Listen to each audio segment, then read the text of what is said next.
A morte não é tão instantânea quanto a gente pensava.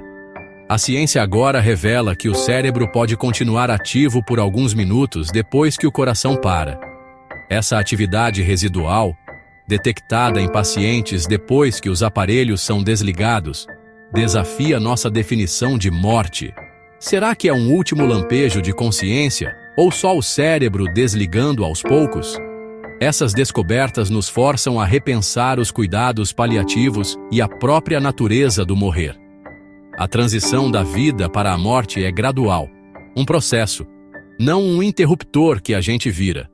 Essa pesquisa está redefinindo o que significa morrer. A morte é declarada quando o coração e a respiração param. Sem eles, o sangue e o oxigênio não chegam mais às células do corpo, especialmente no cérebro. Os músculos relaxam, as pupilas dilatam e os reflexos desaparecem. A pele fica pálida porque a circulação para. A temperatura do corpo cai. É o famoso algor mortis. Essas mudanças marcam a jornada sem volta do corpo. Os peritos forenses usam esses sinais para estimar a hora da morte. O corpo se entrega ao ambiente, sinalizando o fim da vida. Quando o corpo começa a desligar, uma cascata de eventos se desenrola, começando pelo órgão mais vital. O cérebro é o primeiro a sofrer, pois ele tem uma demanda altíssima por oxigênio e nutrientes. Com a falta de oxigênio, as células cerebrais começam a morrer rapidamente, com danos irreversíveis em questão de minutos. A privação prolongada leva a lesões cerebrais graves. Às vezes, ocorre um último pico de atividade cerebral, uma espécie de explosão final de sinais elétricos. Antes do silêncio total, a atividade neural diminui até cessar completamente.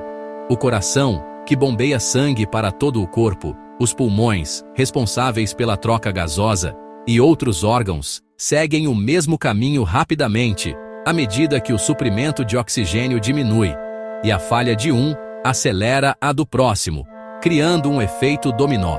Os pulmões param de respirar, interrompendo o fornecimento de oxigênio.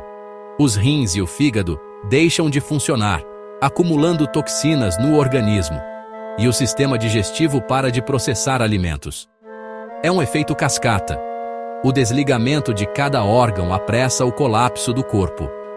Cada sistema vital cessa sua função. Os sistemas do corpo se desfazem numa sequência rápida, um após o outro. A morte é um desligamento coordenado, uma série de eventos interligados. Não um evento único, mas sim um processo complexo. O processo é rápido, considerando a escala biológica, mas não instantâneo. Leva tempo para que todas as funções vitais cessem completamente. O corpo é uma rede. Quando um órgão vital falha, os outros logo o seguem. A parada do coração interrompe o fluxo sanguíneo, deixando os órgãos sem oxigênio e nutrientes. O cérebro, pulmões, fígado e rins desligam em sequência. A falha do cérebro desregula o controle da respiração e dos batimentos cardíacos. A comunicação interna do corpo entra em colapso, levando à falência múltipla dos órgãos. A morte é uma reação em cadeia, não um evento isolado. O declínio de cada órgão desencadeia o próximo. O processo é um desmanchar gradual das conexões da vida. Quando consideramos a fragilidade da vida, é importante entender as principais razões pelas quais ela chega ao fim. Ataques cardíacos são uma das principais causas. Esses eventos muitas vezes acontecem sem aviso, deixando devastação em seu caminho. E derrames, os AVCs, são as principais causas de morte. Os acidentes vasculares cerebrais representam outra ameaça significativa à vida. Essas condições afetam o fluxo vital de sangue para o cérebro, levando a consequências graves. Um ataque cardíaco bloqueia o sangue para o coração. Um ataque cardíaco ocorre quando um bloqueio impede que o sangue chegue ao músculo cardíaco. Isso priva o coração do oxigênio necessário para funcionar corretamente.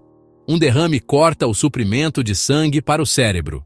Da mesma forma, Um AVC acontece quando o suprimento de sangue ao cérebro é interrompido, privando as células cerebrais de nutrientes e oxigênio essenciais.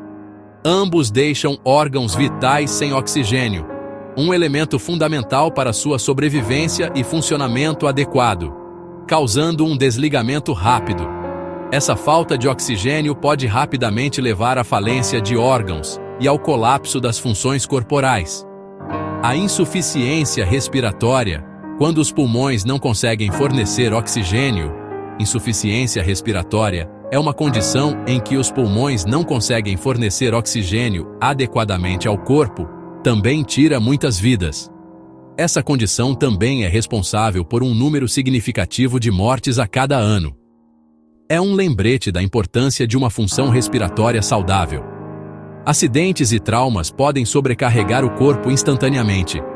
Acidentes e lesões traumáticas podem sobrecarregar as defesas naturais do corpo em um instante, levando a situações de risco de vida, causando falência múltipla de órgãos. Isso pode desencadear uma cascata de eventos, resultando em falência múltipla de órgãos. Em todos os casos, os sistemas do corpo podem entrar em colapso rapidamente ou aos poucos, dependendo da causa. Em todos esses cenários, os sistemas do corpo podem colapsar rapidamente ou gradualmente, dependendo da causa subjacente e da gravidade da condição. A intervenção médica às vezes pode interromper o processo, mas nem sempre.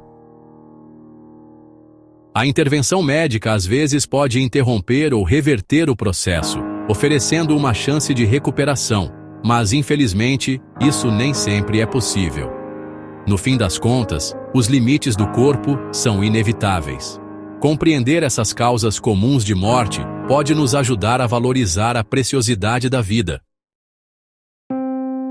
Os mistérios que cercam a morte fascinam a humanidade há séculos.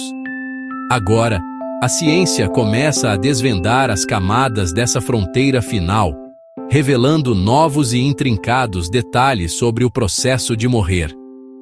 Mesmo após a cessação das funções vitais, como a respiração e os batimentos cardíacos, um surpreendente nível de atividade cerebral pode persistir por um breve período. Essa atividade ocorre até mesmo depois que o coração para, marcando a transição da vida para a morte. Embora intrigante, esse disparo neural persistente não é necessariamente prova de consciência ou percepção nos momentos finais. É um fenômeno complexo que exige mais investigação. Além da atividade elétrica do cérebro, existem sinais físicos distintos: algor mortis, o resfriamento do corpo, livor mortis, o acúmulo de sangue, causando descoloração, e rigor mortis, o enrijecimento dos músculos. Todos fornecem pistas cruciais que ajudam a estimar a hora da morte, oferecendo informações valiosas para investigações forenses.